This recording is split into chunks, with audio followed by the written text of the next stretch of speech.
하니까 여기 얼마나 좋은지 몰라. 지금 권사님 말씀하신 것처럼 창문 열었거든요. 한번 눈 감고 잠깐 들어보실래요?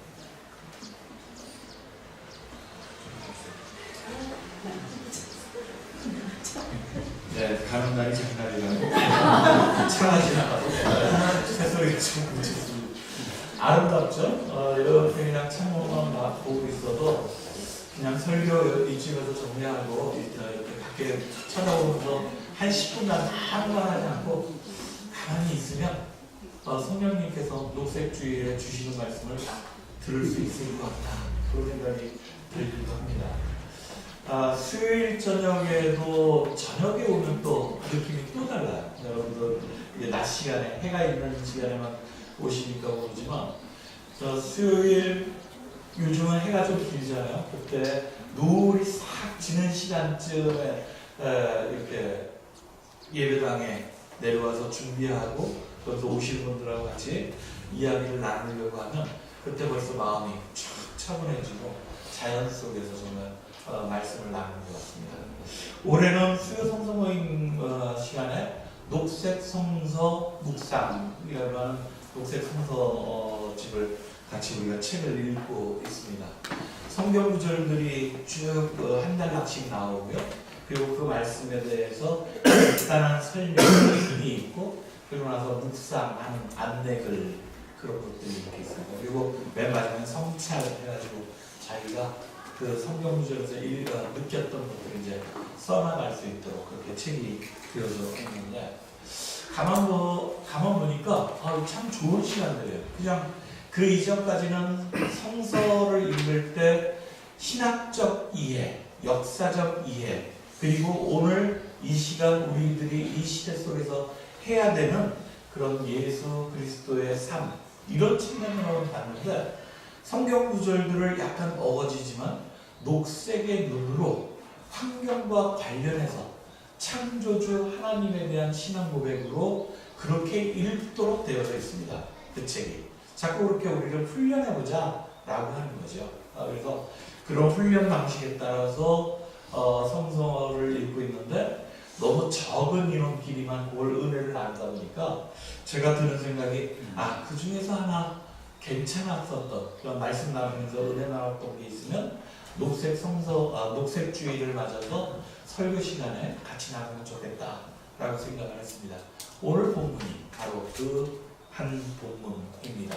그러니까 수요 모임 시간에 하셨던 분들은 두 번째 듣는 이야기가 되겠지만 그래도 또 오늘은 또 다르게 들려지는 자연의 소리, 성령의 음성 이것을 우리가 잘 들어서 은혜가 되어지면 좋겠습니다. 희망의 샘 창세기 21장 14절에서 19절의 말씀.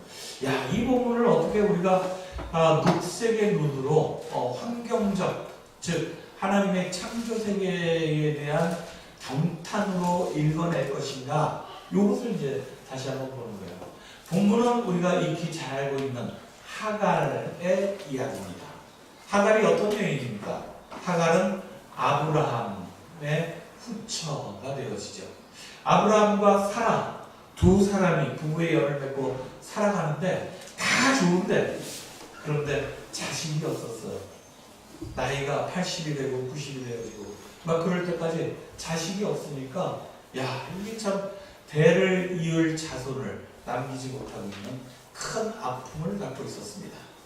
그럴 때에 이 하갈이라고 하는 여인이 아브라함의 후처가 되어지는데 그 후처가 되어지는 계기는 그 다른 누구도 다른 사람이 아니라 바로 사라 아내인 사라의 적극적인 강건함 때문이었습니다.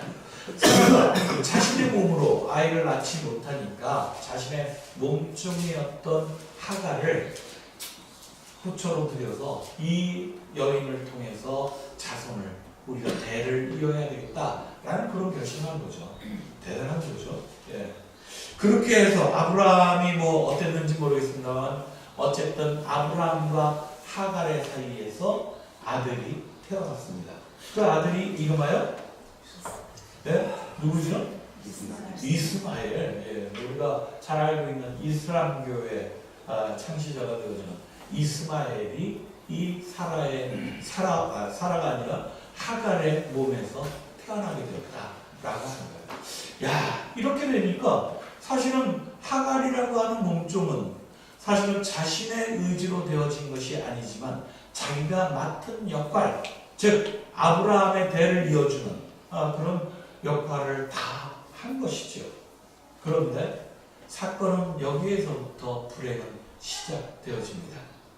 사라에게도 우리가 성서를 통해서 잘 알고 있는 것처럼 하나님의 천사들이 그에게 복을 빌어주어서 사라가 아예 그 늦은 나이에 100세가 되어지던 아브라함 100세가 되어지던 그 시절에 드디어 아이를 낳았습니다. 예. 그 아이의 이름은 우리가 이삭입니다. 그렇죠. 예. 이삭을 낳았어요. 이삭이 태어나자마자 그렇게 그 이전엔 귀중한 존재였던 이스마엘의 존재가 하루아침에 그 입장이 달라지게 되어진 거죠. 그 이전까지는 사실은 이스마엘이 유일하게 아브라함의 대를 이어주는 귀한 존재였다고 하면 이삭이 태어남으로써 그는 사실은 이 이삭을 위협하는 존재 또는 별로 태어나지 않았으면 좋았겠다라는 마음이 드는 거부되어지는 존재가 되었다는 거예요. 특히 누구에게? 사라에게. 사라는 그때부터 이 이스마엘이 하는 모든 행동 하나하나가 그리고 그가 하는 말 하나가 그가 부리는 그 재롱이 참 눈에 거슬리고 보이지 않습니다. 먼저 태어났으니 이스마엘이 자꾸만 이 이삭의 가져야 될 유산이라든지 모든 지위들을 뺏어갈 것만 같은 두려움도 들었다라고 하는 거죠. 잘 알고 있기 때문에 우리 빨리 넘어가려고 합니다. 그래서 결국 어떻게 되었느냐? 아브라함을 막 흔들어서 저 이스마엘, 우리 아들 이 이삭을 자꾸만 괴롭히고 자꾸 이 이삭이 저 이스마엘이라는 존재 때문에 제대로 클지 모르겠다 이런 걱정을 하게 됩니다. 내보내자. 저 어미와 자식을 우리 집안에서 내보내지 않으면 우리 집안은 망하게 될 거다. 뭐 이런 얘기까지 성서에 없습니다. 다만 그렇게 이야기를 했겠죠. 아브라함은 어쨌든 이런 사라의 들볶이 때문이었는지 아니면 스스로도 그렇게 생각했는지 그러면서도 양심에는 좀 질려서 하나님께서 그를 돌봐주실 것이다라는 명분을 삼아서 이 하갈과 어린 이스마엘을 그 집안에서 내쫓게 되었습니다. 내쫓을 때 그저 간단한 먹을거리와 그리고 얼마간의 그런 것들을 챙겨줬겠지요. 가죽 부대에 하나의 물을 담아서 내보냈다. 성서는 그렇게 기록하고 있습니다. 21장 오늘 14절 첫 번째 구절에 보니까 아브라함은 아침 일찍 일어나 양식 얼마 물 한 부대를 하갈에게 메어주며 아이를 데리고 나가게 하였다. 하갈은 길을 떠나 얼마쯤 가다가 부엘세바 빈들을 헤매게 되었다. 이게 세 번째는 이제 광야를 헤매게 되었다. 뭐 이렇게 이제 그어졌죠. 빈들입니다. 빈들이라고 하는 단어에서 우리는 아무것도 없는 사람을 만날 수도 없고 자신이 어디인가 자리를 정해서 거기에 움막을 치건 뭐하건 이렇게 살아갈 만한 즉 거처 정주할 곳이 없는 것을 이야기하겠습니다. 이 빈들이라고 하는 단어는 사실은 하갈의 마음과 하갈의 지금 닥쳐진 현실을 나타내주는 그런 단어이기도 하죠. 하갈의 마음이 곧 빈들이었을 겁니다. 그렇게 믿었던 주인으로부터 그리고 그 주인이 자신에게가 부탁했었던 그런 모든 것들을 그 여인으로서 감내해야 되는 모든 희생을 다해서 귀한 아들을 낳아주었건만 그래서 그의 인생도 어쩌면 그렇게 한번 화려하게 살아갈 수 있겠다라는 기대감도 가졌겠지만 그런 모든 희망이 다 사라져버리고 그에게는 이제 빈들처럼 공허한 막막한 그런 삶이 눈앞에 펼쳐져 있었다라는 겁니다. 앞뒤를 둘러봐도 어디를 보아도 그에게 더 이상 희망이라고 하는 끈은 남아있지 않는 바로 그 자리 그것이 바로 빈들이라 그렇게 얘기할 수 있겠죠. 이 빈들에서 하갈은 더 큰 위험, 아니 그 위기의 순간을 맞아들이게 됩니다. 15절에 보니 부대에 물이 떨어지자 하갈은 덤불 한 구석에 아들을 내려놓고 이렇게 되어져 있어요. 얼마간의 양식은 이미 떨어진 지 꽤 시간이 지난 것 같습니다. 먼저 양식이 떨어지고 그리고 마지막 목숨을 연장할 수 있는 것이 우리가 물이죠. 그 생명수가 가죽 부대에 하나 담아뒀던 그 물이 떨어졌다라고 하는 거예요. 물이 떨어졌다는 것은 곧 생명의 위기에 닥쳤다라고 하는 것을 얘기해주고 있습니다. 모진 결심을 합니다. 한 덤불에 아들을 뉘어 놓았다라고 되어 있어요. 16절에는 자식이 죽는 것을 어찌 눈 뜨고 보랴 하고 탄식하며 화살이 날아가는 거리만큼 떨어져서 주저앉아 이스마엘을 바라보았다. 하갈은 이스마엘이 소리내어 우는데도 주저앉아 그저 바라만 보았다. 이렇게 되어 있습니다. 예, 다른 개역개정이나 이런 데에서는 다 화살 한바탕 거리 그렇게 얘기합니다. 즉 여기 공동번역에서는 자세하게 풀어줘서 화살을 쐈을 때 그 화살이 떨어지는 거리라고 하는데 그 거리가 참 절묘하죠. 화살이 날아가서 떨어지는 거리만큼이라고 하면 우리가 어떻게 생각할 수 있을까요? 대개 사냥할 때, 짐승을 잡을 때 그 목표물이 보이는 거리죠. 그리고 그 화살을 당겨서 그 목표물에 딱 꽂힐 수 있는 그 정도의 거리입니다. 그런데 목표물은 보이는데 그 표정은 보이지 않아요. 예. 그 정도 거리. 좀 멉니다. 이스마엘의 얼굴을, 그 갓난아기의 모습을 차마 눈 뜨고 볼 수 없는 어미의 거리가 바로 그만큼의 거리입니다. 울음소리가 들리지만 그 아이가 덤불에 가려있기에 그 모습은 보이지 않아서 눈에 보이지 않는다는 것을 자신의 마지막 위로로 삼으면서 그는 울음을 삼키고 있습니다. 화살 한 바탕의 거리, 화살이 날아가는 그 정도의 거리로서 어미는 자식과의 관계를 정리하고 끊어내려고 합니다. 이런 절박한 사정에 처해 있는 사람들이 얼마나 많겠어요. 우리가 사는 시대 속에서도 우리의 주위를 둘러보아도 우리 주변에 많은 이야기들이 하루에도 여러 이야기들이 이런 화살 한바탕 거리에 놓여져 있는 생명의 아슬아슬한 그런 현장에 있는 우리들의 이웃들의 소식을 우리 매일 접하고 있습니다. 울음소리가 들리되 눈에 보이지 않는다고 그것을 위로 삼아서 애써 참으며 살아가는 것이 우리들의 시대라 그렇게 얘기할 수 있죠. 모진 마음을 먹은 하갈도 함께 하늘을 쳐다보며 웁니다. 아이의 울음소리가 어미의 울음소리가 그 빈들에 그저 울려나고 있습니다. 아무것도 도와줄 것 없고 그 울음소리에 대답해줄 이가 없다는 것을 알면서도 그런 희망조차 가지지 못하면서도 자신의 마지막 순간에 울음을 내고 있습니다. 그런데요, 아무도 그 울음소리를 들어주지 않는다라고 기대하지 못하고 그렇게 포기하고 절망하며 있을 때 그 마지막 순간에 그 울음소리를 들어주신 분이 계시다는 거죠. 성서는 하나님이 그 울음소리를 들으셨다라고 하고 있습니다. 17절에 보니까 하나님께서 그 아이의 울음소리를 들으시고 천사를 시켜 하갈을 불러 이르셨다.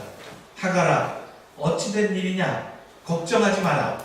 하나님께서 내 아들의 울부짖는 소리를 들으셨다라고 하는 겁니다. 인생을 살면서 우리들은 사실은 이 일 때문에 아무도 우리들의 울음소리를, 우리들의 기도소리를 듣지 않는다 하더라도 유일하게 하나님은 그 소리를 들으실 것이다 라는 희망이 있기 때문에 종교를 하는 거죠. 교회를 나오는 이유가 바로 그 믿음 때문에 그 끈을 붙잡고자 하나님 앞에 무릎 꿇고 우리는 기도하는 거죠. 6월 말경에 6월 29일, 30일 1박 2일로 우리가 성가하고 표정의적으로 기도 수련회를 가기로 했습니다. 신청을 여러분이 하셨습니다. 아마도 토요일 주일 아침까지 1박 2일 그 시간을 내어서 기도하겠다 신청하신 분들의 마음이 어떤 걸까 생각해 봅니다.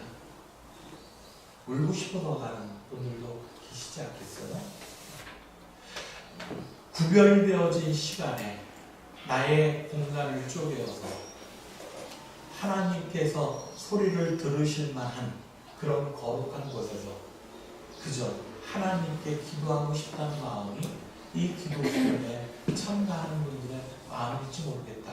그런 생각을 갖습니다. 물론 기도 수련회를 인도하시는 분들이 계실 겁니다.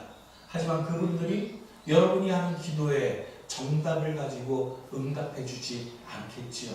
그걸 바라지도 않을 겁니다. 다만 그분들을 통해서 하나님께 어떻게 나의 모든 것을 내어놓는 것인지 그 안내를 받을 뿐이죠. 우리는 울어야 될 때 어떻게 울어야 되는지를 잘 알지 못하기도 합니다. 그것을 애써 속으로 삼켜 그저 나의 울음을 내가 감당해야 될 나의 슬픔이라 그렇게 여기기도 합니다. 하지만 그렇지 않습니다. 우리들이 당하는 모든 삶의 현장들은 예기치 못했던 일들로 우리는 광야로 빈들로 그렇게 쫓겨나기도 하는 거예요. 절망 가운데 속에서 무너지는 우리들의 삶에 어떤 힘조차도 나를 이렇게 세울 수 없다는 것을 깨닫는 순간 우리의 무릎은 꺾이게 되어져 있는 겁니다. 울어야 될 때 울어야죠. 기도해야 될 때 기도해야 합니다.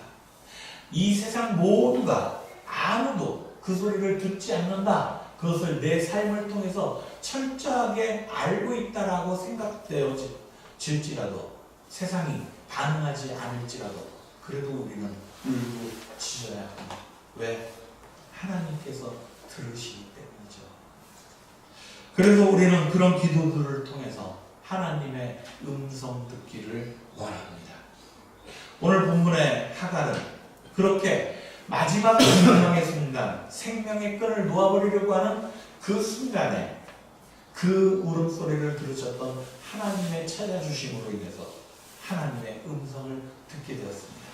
그리고 그의 절망으로 가득 쌓여서 보지 못했던 그의 눈에 새로운 현상이, 새로운 앞이 그렇게 눈앞에 드러났어요. 하나님께서 하갈의 눈을 뜨게 하셔서 그의 눈에 샘이 보이게 하셨다. 19절의 말씀입니다. 절망과 슬픔, 아득함 때문에 아무것도 보이지 않는, 아무것도 없는 그저 빈들이었는데 그곳에서 샘이 있었다라는 거예요. 갑자기 샘이 생겼나? 이런 생각이 할 수도 있지만 그러지 않을 겁니다. 분명 우리 눈에 볼 때에는 가시덤불만 가득 있고 아무 자기의 손잡아줄 사람 하나도 없는 그런 광야의 빈들이었지만 곳곳에 하나님께서는 우리의 생명을 살려주시는 그 샘터를 가꾸고 계셨던 줄 믿습니다. 우리의 눈이 가리워서 그 아픔 때문에 발견하지 못했을 뿐이지 하나님께서 우리를 붙잡아 주시는 순간 우리는 그 희망의 샘을 발견하게 되었다라고 하는 겁니다.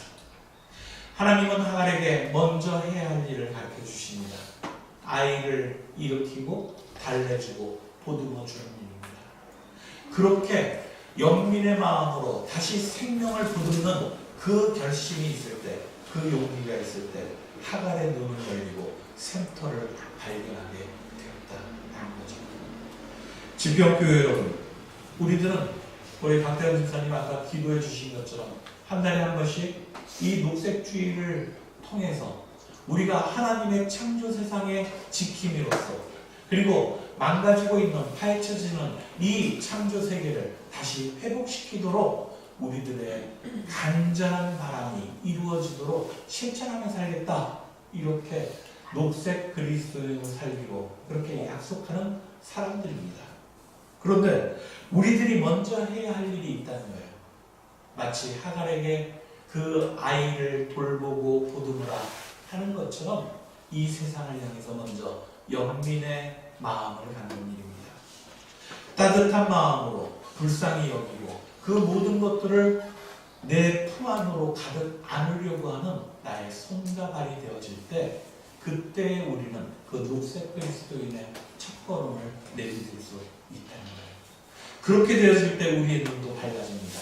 그렇게 되었을 때 세상 곳곳에 허물어지는 이 지구촌 위에서 그 함께 하나님의 창조 세계를 다시 일구려는 희망의 사람들을 발견할 수 있게 되어지는 거죠. 우리는 다시 이 본문의 말씀을 녹색의 눈으로 살펴봅니다.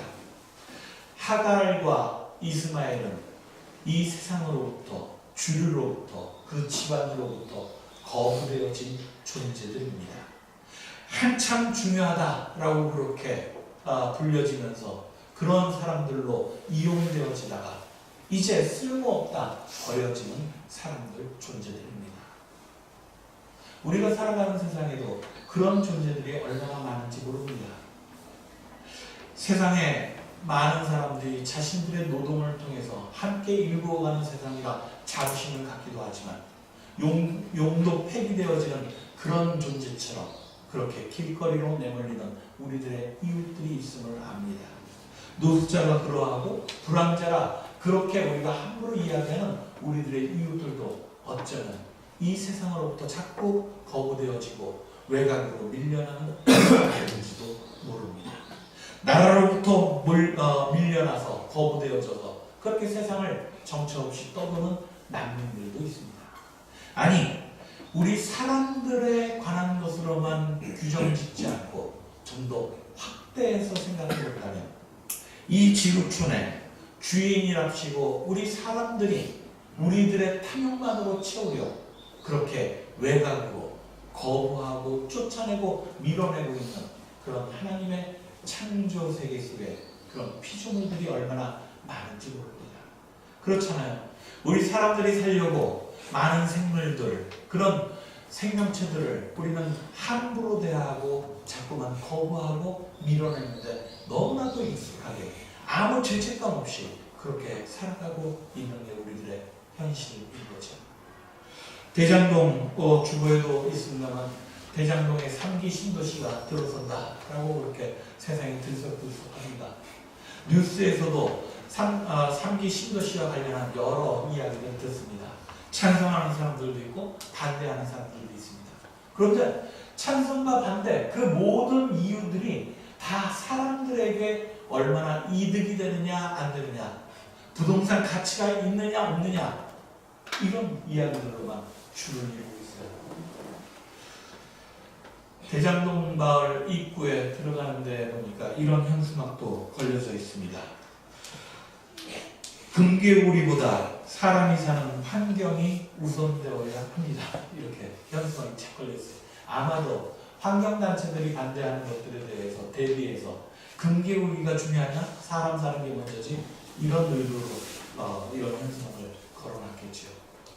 금개구리든 제두름이든 황새초롱이든 모든 생명체들이 살아갈 수 없는 터전에 어찌 사람이 살아갈 수 있습니까? 사람이 먼저다라고 모든 생명들을 몰아내는 순간 사실은 이 창조세계로부터 우리 사람들도 결국은 거부되어지고 그렇게 쫓겨날 수밖에 없음을 우리는 어리석게도 알고 있지 못하는 것이죠. 집회의 교회 여러분, 우리는 이제 다시금 녹색주의를 맞아서 우리가 살아가는 이 창조세계 속에 거부되어지고 쫓겨되어졌던 그런 모든 존재들과 더불어 다시금 하나님 나라의 회복을 위해서 한 발 더 깊숙이 들어가야 할 줄로 믿습니다. 하나님은 하갈에게 풍부한 물로서 생명과 희망을 보여주셨습니다. 비록 세상으로부터는, 사람으로부터는 내쫓기는 했지만 하나님께서는 생명을 주는 물을 통해 그녀를 잊지 않고 있다라고 말씀해 주고 있습니다. 물이 그녀에게 구원이요 그리고 그에게 또 다른 생명이었듯이 그것은 바로 하나님께서 우리에게 주시는 선물이기도 한 것입니다. 그런 선물들을 통해 하나님은 모든 창조세계의 같은 피조물들을 당신의 아들, 딸들로 삼으시고 함께 더불어 살아가라 그렇게 이야기하고 계신 거죠. 지평의 교회 여러분, 오늘 우리는 어떻게 하면 이 시대의 하가린, 목마른 이들, 굶주린 이들, 내쫓기는 이들, 거부되어지는 그런 모든 존재들과 더불어 함께 살아갈 수 있을지 다시금 희망의 샘을 우리가 함께 발견하고 함께 목을 죽이고 함께 생명의 노래를 부를 수 있도록 우리가 기도하는 오늘 하루가 되기를 간절히 바라면서 이 말씀을 나눴습니다. 함께 마음과 기도하시며 우리가 살아가는 이 창조세계에 하나님의 크신 은총이 더해 주시기를 같이 기도하겠습니다.